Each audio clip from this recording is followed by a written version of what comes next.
When I think back on my childhood, there is one Halloween memory that has stayed with me more than any other. I was maybe 7 or 8 years old, still young enough to feel that wide-eyed excitement about candy and costumes, but also just old enough to sense when something did not feel quite right. My mom was usually the one who took my brother and me trick-or-treating, but this particular year, she had other plans. After school, she drove me over to my friend Sean's house. She figured I would spend the evening with him and our other buddy Johnny, and the three of us could go around the neighborhood together. I do not think she realized then how different that night would be from the other Halloweens I had known. Sean and Johnny were a little older than me, maybe by a year, but at that age even 1 year felt like a big gap. I had met them the way kids usually do, by running around the block with my brother. They lived nearby, and after a while we became a little group of friends. Even though I was the youngest, I always tagged along, eager not to be left behind. Sean's home life, though, was something I never really understood. For starters, his sister was a lot older than him, around 20 years old when we were just kids. It almost felt like she played the role of his mother whenever I was over there. His actual mom was barely ever around, and his dad was not in the picture at all. I only met his mom a handful of times, and she always seemed like she was rushing off somewhere, like work kept her out of town. So, most of the time when I went to his house, it was just Sean, his older sister, and whoever guy she happened to have over. His house always smelled faintly of cats, and his sister never gave me the time of day. She would walk right past me without so much as a hello, and that made me feel like an outsider, even when I was invited in. So when my mom dropped me off that evening, I think she assumed Sean's mom would be around to keep an eye on us. She hugged me goodbye and drove off, leaving me with the boys. Johnny was already there when I arrived, and I noticed that none of the adults were in sight. The three of us each had big pillowcases, our tools for hauling home as much candy as possible. Not long after I got there, it became clear that no one would be supervising us. No parents, no sister, just 3 boys left to roam the streets. I felt this strange mix of nervousness and excitement. On one hand, I knew my mom would never have approved of us going out alone. On the other hand, the idea of doing it without adults made me feel older, like I was getting a taste of real freedom. When we finally set out, it was still daylight, maybe around 5 o'clock. Halloween fell on a Friday that year, so the streets were buzzing with kids in costumes and parents trailing behind them. Every time someone asked us where our parents were, Johnny, who was the most confident of the three, had a quick answer ready. He would tell them his mom and sister were just a little ways ahead, and somehow that lie worked every single time. People accepted it without question. We walked from door to door, our pillowcases getting heavier with each stop. The hours slipped by quickly, and after a couple of hours of trekking around, we decided to take a break. We headed back to Sean's place where he threw a few frozen pizzas in the oven. Sitting in his living room, surrounded by candy wrappers and the smell of cheap pizza, I remember feeling a pang of jealousy.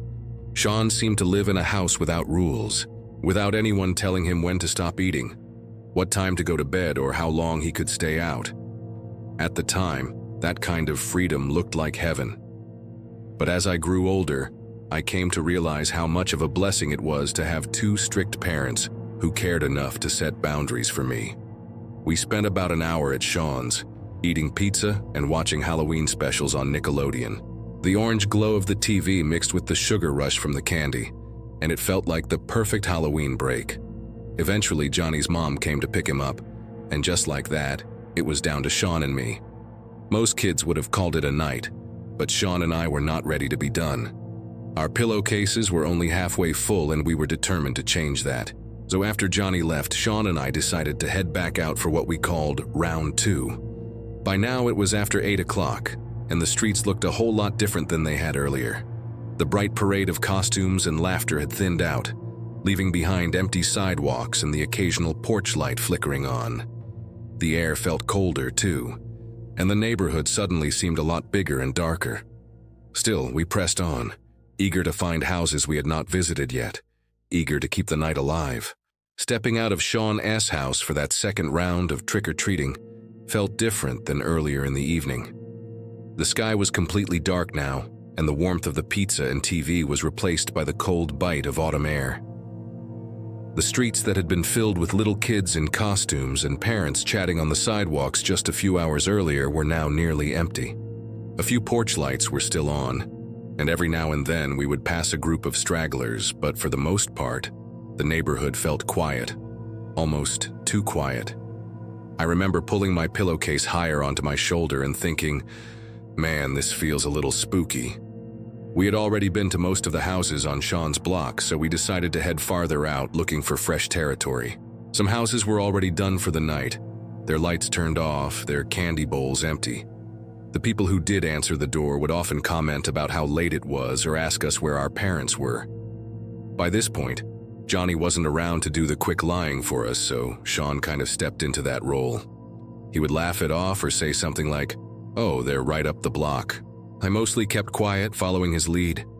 It was during this part of the night that we noticed him, a man walking slowly a few houses behind us, pushing a stroller. At first, I thought nothing of it. It was Halloween after all, and parents were still out with their little kids. The guy looked ordinary enough, strolling casually along, humming or maybe softly singing. I assumed he was just trying to lull his kid to sleep. But as we kept moving from door to door, he kept closing the distance. Every time we turned around, there he was, just a little bit closer, still pushing that stroller. The hairs on the back of my neck stood up, though I couldn't explain why. He didn't seem threatening at first, just unusual. I guess it was the fact that he was still out this late, on a quiet block when almost everyone else had already packed it in. Eventually, he caught up to us. He had this overly friendly smile, and he leaned toward us as if we were old pals. "How's the trick-or-treating going, boys?" he asked in this cheerful voice. Sean and I looked at each other, then answered at the same time. "Good." The man nodded, then said, "It's getting pretty late. I'm actually heading back home right now. I didn't get to give away much candy this year, so I've got a bunch left over. You boys want it?"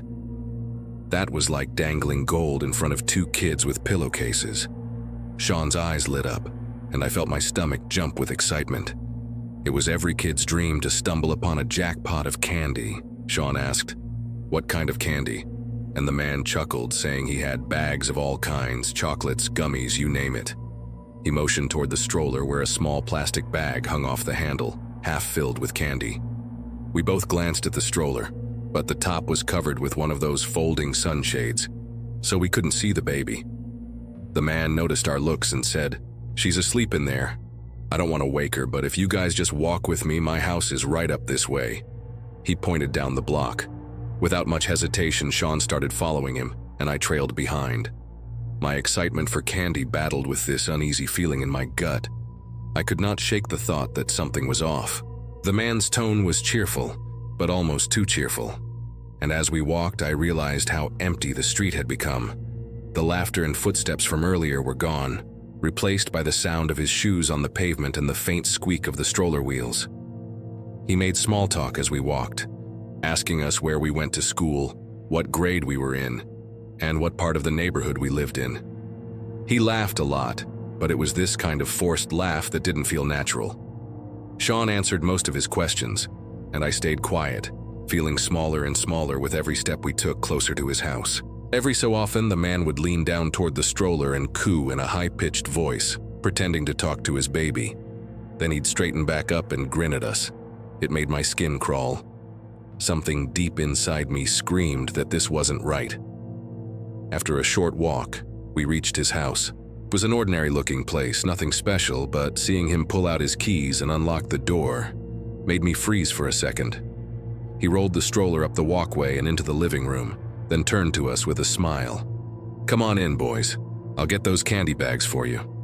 Sean walked right in like it was no big deal. I followed, hesitating just a little, and when I stepped inside, I asked, "Can we leave the door open?"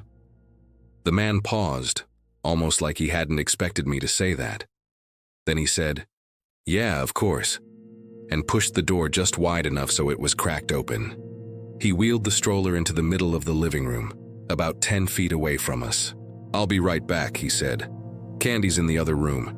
He disappeared down the hallway, leaving us alone. The silence in that house was deafening. I nudged Sean and whispered, "Why would he leave the candy so far away?" Sean didn't answer right away. Instead, he looked at the stroller. Something about it seemed to draw him in. Slowly, he walked over and lifted the folding cover that was hiding the baby inside.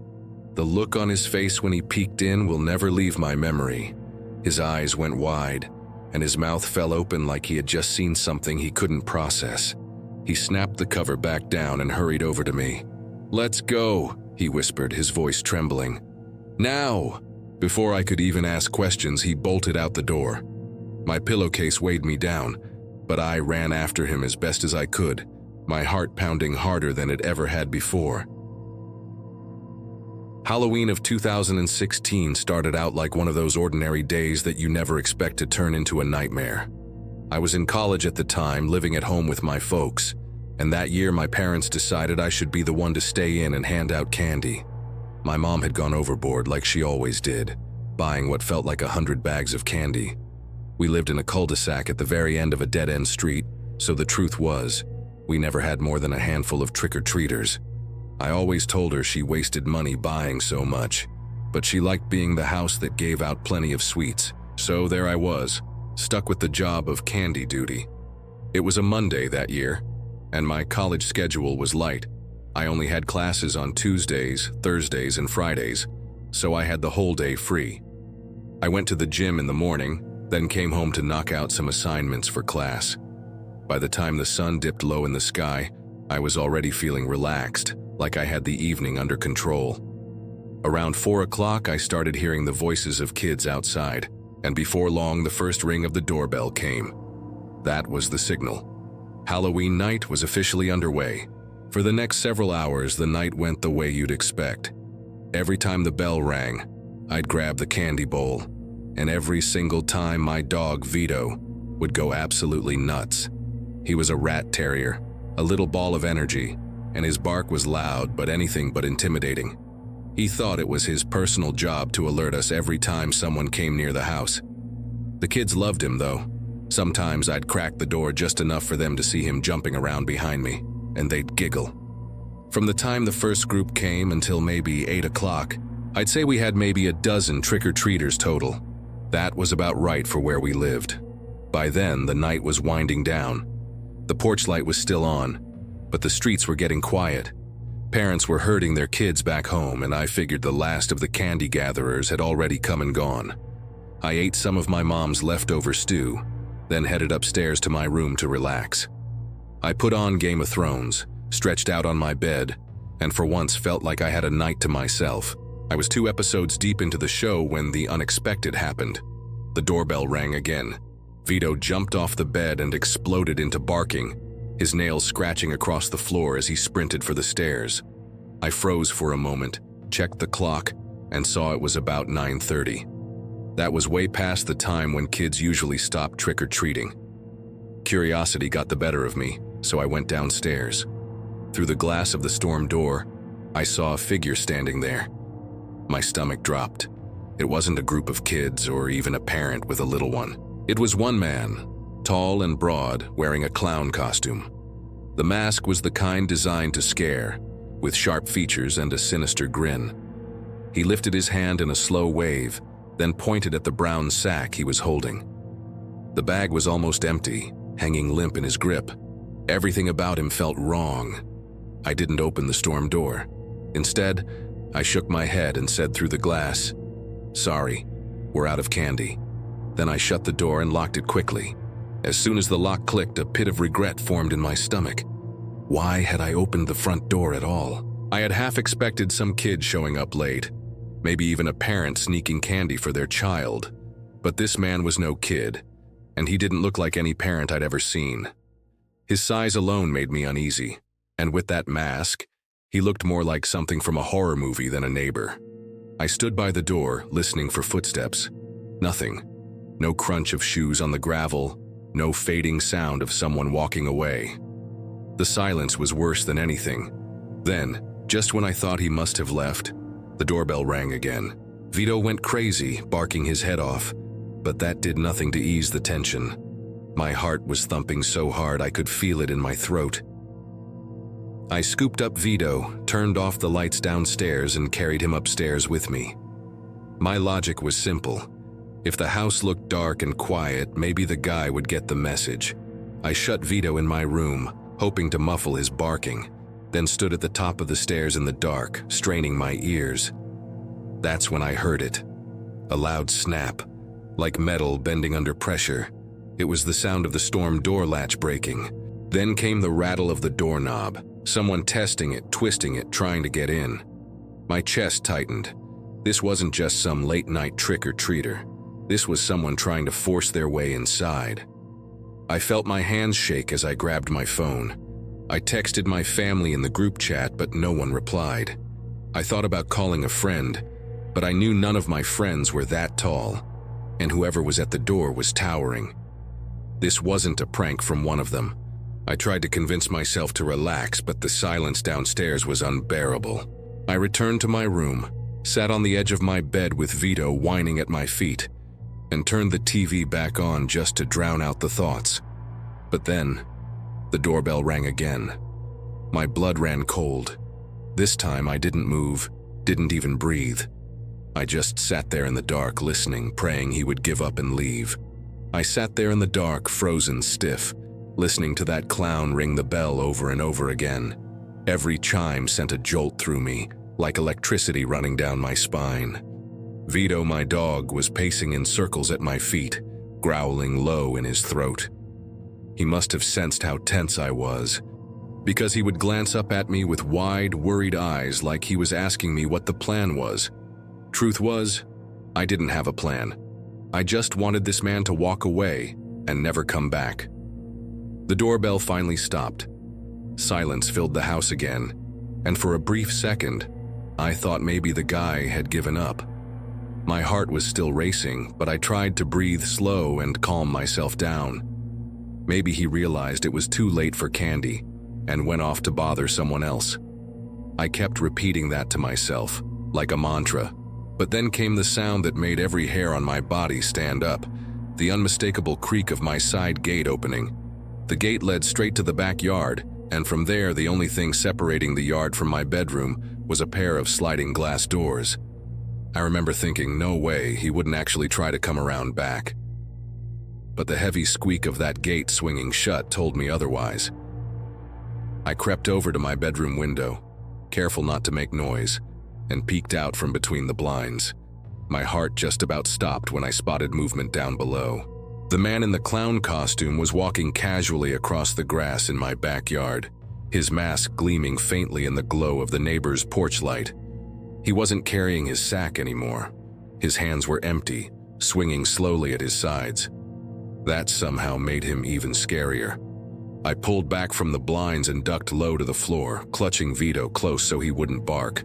My mind was racing. Should I call the police? Should I try to scare him off by yelling? Should I arm myself with something? I grabbed the baseball bat I kept in the corner of my room and held it tight, the wood slippery in my sweaty palms. Then came a new sound. Thump, thump, thump, like someone testing their weight on the side of the house. At first I didn't understand what it was. Then it clicked. He was climbing. I pressed myself against the wall, trying to make myself invisible. My room was on the second floor, and right outside my window was a narrow ledge that could barely support a person. But I could hear him scraping and pulling himself up, each sound drawing closer. Vito let out a sharp bark, and I nearly jumped out of my skin. I grabbed him, whispering frantically for him to be quiet, but it was too late. Whoever was outside must have heard him. The next sound confirmed it. 3 hard knocks on the glass of my sliding door. I turned my head slowly, and there he was. The clown. His mask pressed against the glass, his breath fogging it up in little bursts. His eyes. Well, I couldn't see his real eyes through the mask, but I could feel him staring straight at me. He tilted his head slightly, like he was studying me, like I was some animal trapped in a cage. For a long moment I couldn't move. I was paralyzed, my bat gripped tight, my dog squirming in my arms. Then instinct finally kicked in. I dropped Vito onto the bed, grabbed my phone, and dialed 911 with trembling fingers. The operator answered, and I whispered as quietly as I could, "There's a man in my backyard. He's in a clown costume. He's trying to get into my house." My voice cracked halfway through. The operator told me to stay calm, to stay where I was, and that officers were already on their way. I tried to focus on her voice, but it was hard when the man outside was tapping the glass with one gloved finger, over and over, like a metronome keeping time. Minutes felt like hours. I stayed crouched there, whispering into the phone, while the clown just stood staring. Every so often he'd tilt his head or tap again like he wanted me to open the door. I don't think I blinked the whole time. Then, as suddenly as he had appeared, he was gone. One moment he was there, the next he stepped back into the shadows and disappeared from view. I didn't dare move from my spot. I stayed there shaking, till I saw the flash of red and blue lights bouncing off the walls of my room. The police came in through the front, checked the whole property, and found nothing. The clown had vanished, as if he melted into the night. They told me it was probably some sick Halloween prank, maybe a neighbor messing around, but I knew better. The look in that man's body language, the way he moved, the way he stood there watching, I knew it wasn't just a joke. I slept with the lights on for weeks after that. Every creak of the house made me jump. Every shadow outside the window made me tense up. And even now, years later, I still remember that mask pressed up against the glass, and the sound of his finger tapping, patient and steady, like he had all the time in the world. Back when I was a teenager, maybe 16 or 17 years old, I had this friend who always seemed to know where the parties were happening. His name was Mike, and he had that kind of personality that drew people in. Loud laugh, easy to talk to. The kind of guy who could walk into a room of strangers and walk out with 10 new friends. One night, near the end of October, he told me he had heard about a Halloween party happening a few towns over. According to him, it was going to be big with tons of people, music, and drinks. At that age, that was all we needed to hear. We piled into his beat-up car, me, Mike, and 2 other buddies, and drove out there with our costumes stuffed into backpacks. I remember being excited but also a little nervous, because none of us actually knew the person throwing the party. But that was kind of normal back then. Teenagers didn't care much about whose house it was, as long as there was a party. When we finally pulled up, the place looked ordinary. It was a small, single-story house with the porch light glowing faintly, and a few cars parked haphazardly along the street. Music drifted out of the open windows, not blasting, but just loud enough to let you know something was happening inside. People were gathered on the front lawn, some with red cups in hand, chatting and laughing. It looked legit enough. We walked in through the front door and were immediately hit with the smell of cigarettes and cheap alcohol. Inside, the living room was crowded with kids our age, all dressed up in costumes, sitting on couches or leaning against walls. There were empty beer bottles on the floor and a makeshift table in the corner covered with bowls of chips and a couple of 2-liter sodas. Someone had strung orange lights across the ceiling, giving the room a dim, festive glow. At first, it felt like any other house party. People were talking over the music, laughing and flirting. Mike slapped a couple of guys on the back like he knew them, though I could tell he didn't. I found myself relaxing a little, thinking, all right, this isn't so bad. We'll hang out for a few hours, then head home. But as the night went on, I started to notice little things that didn't add up. For one, the crowd wasn't as big as Mike had promised. There were maybe 15 or 20 kids total, and they all seemed to cluster in groups, not really mingling much. And the strangest part was that the guy running the party wasn't a kid at all. He was a man, maybe in his late 30s or early 40s, dressed in jeans and a plain t-shirt. He wasn't in costume, and he didn't look like someone's dad checking in on the party. He was right there in the middle of it, handing out drinks, cracking jokes, trying a little too hard to fit in.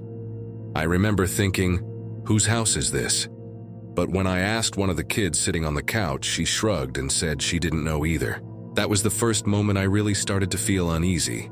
Normally at a party, you'd at least know a friend of a friend who lived there.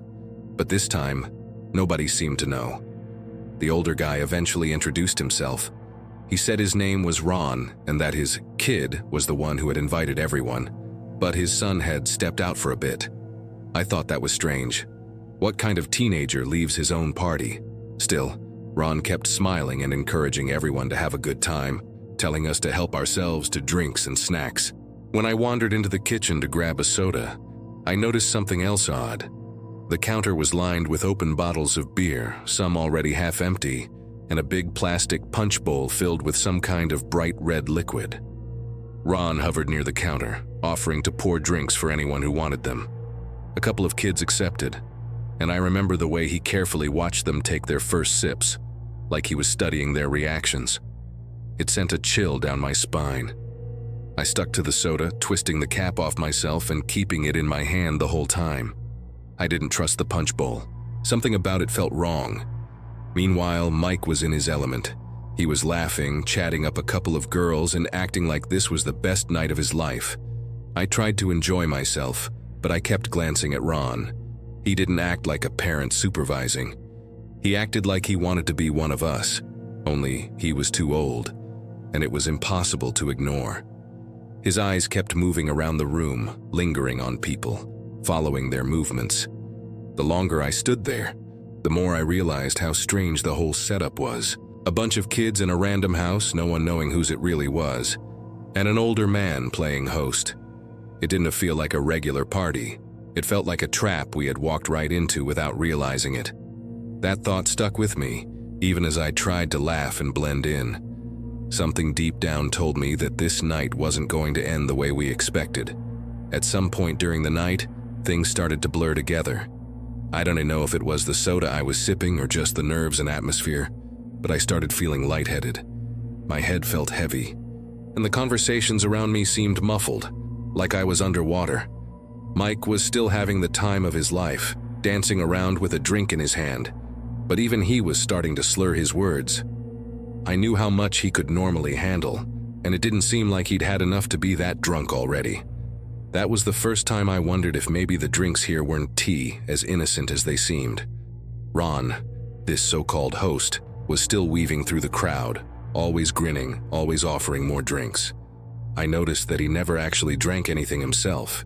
His cup was always empty, and whenever someone offered him a shot, he'd laugh and say he was taking it easy tonight. That alone made my stomach twist. I excused myself and headed toward the bathroom. The hallway was darker and quieter than the living room. As I walked down it, I noticed something that made my blood run cold. There wasn't a single family photo on the walls, not one.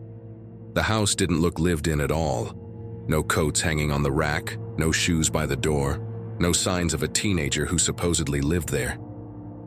The longer I looked, the more it felt like a stage set, something dressed up to look like a home, but empty beneath the surface.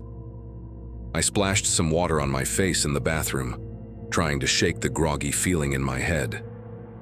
My reflection in the mirror looked pale, my eyes slightly unfocused. That woozy sensation wasn't normal. I hadn't had enough to drink to feel like this. When I came back out, one of the girls who'd been playing beer pong earlier was sitting slumped on the couch, her head lolled to the side, and Ron was crouched next to her, speaking in a low voice. When he noticed me staring, he smiled too wide and said she was just tired. Every instinct in me screamed that she wasn't just tired. I went straight to Mike and pulled him aside, telling him we needed to leave. At first, he brushed me off, laughing, saying I was being paranoid. But then I pointed out the girl on the couch, the empty walls, and the way Ron kept watching everyone. I saw the moment it clicked for him. He sobered up instantly. We gathered our two other friends, who were both clearly out of it, and told them we were leaving. That's when Ron appeared in front of the door. He had that same fake smile plastered across his face, but his tone had changed. He asked where we were going, saying the night was just getting started. My heart was pounding so loud I thought he could hear it. I muttered something about having an early morning, and without waiting for him to answer, I shoved past and yanked the front door open. The cool night air hit me like a wave of relief. We practically dragged our friends to the car. Mike was cursing under his breath the whole time, trying to sober up enough to drive. When we pulled away, I looked back at the house. Ron was standing in the doorway, still watching us. The sight of him silhouetted there in the dim orange glow stuck with me long after. The ride home was tense and quiet. None of us really knew what had just happened, but deep down, I think we all did. We had walked straight into something bad and we'd barely gotten out before it got worse. The next morning I woke up to a string of texts from an unsaved number. The first one was simple. "You looked cute last night." My stomach dropped. The next one, "Where did you go? I thought we were having fun." Then, "I'll come by and see you soon." I felt sick. Somehow, Ron had my number. I racked my brain trying to remember if I had ever given it to him, but I couldn't. Maybe he'd taken it from one of my friends. Maybe from my phone when I wasn't paying attention. However he got it, it meant he knew who I was. I showed the texts to Mike and the others, and we agreed to take them to the police. When we explained everything, about the drinks, the vacant house, the fake son, the officer at the desk sighed and said we weren't the first ones to report something like this. That was when I realized Ron, or whatever his real name was, had probably been doing this for a long time, setting up fake parties in empty houses, luring kids in, and waiting for the ones who got too drunk to fight back. The police took down our statements, but I never heard anything after that. No arrests, no follow-up, just silence. And every so often when October rolls around again and people start talking about Halloween parties, I think back to that night and shiver. Because somewhere out there Ron might still be waiting, setting up his next party, hoping some dumb kids will walk right through the door.